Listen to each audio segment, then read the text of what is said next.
He says, well, what happened? He said, he landed, he turned around on the active and shut down. And we were told to turn off our radar. Why were you told to turn off your radar? I don't know. He said, we were told to turn it off, so we turned them off. And then the guy in the khaki said, I heard that the one that was brought down at Roswell was brought down with Doppler radar. And he said, I don't know. They continued talking. What happened after that? He said, they came out over the mountains, across the proving ground, White Sands Proving Ground, across the monument, and the guy on the left, again, the khaki guy said, I heard one landed at the monument. He said, the other one said, I don't know about that. I'm telling you what I saw. He says, two of them came over. One landed on the active in front of the plane, and the other one hovered overhead like it was protecting that plane. He got out of his plane, walked to the UFO, and the door opened, and he walked inside.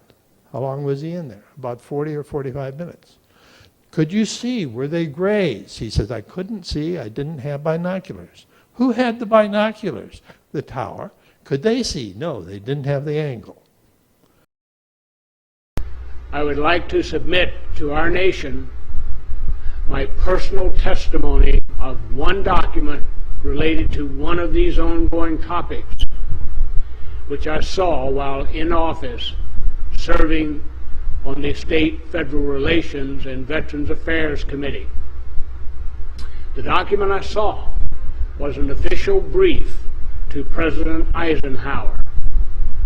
To the best of my memory, this brief was pervaded with a sense of hope, and it informed President Eisenhower of the continued presence of extraterrestrial beings here in the United States of America.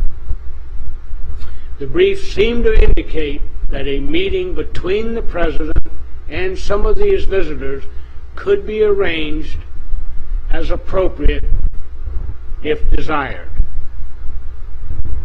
The tone of the brief indicated to me that there was no need for concern, since these visitors were in no way causing any harm or had any intention whatsoever of causing any disruption then or in the future.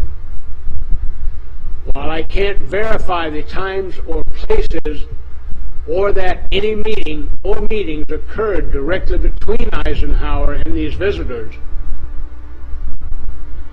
because of his optimism in his farewell address in 1961, I personally believe that Eisenhower did indeed meet with these extraterrestrial off-world astronauts. I hope my personal testimony will aid the nation in its quest for continued enlightenment. I am honored to follow in the footsteps of those who have come forward with their personal testimonies, those who deserve the admiration of the American people for sharing their accounts publicly in an effort to elevate our knowledge to a higher understanding of our existence.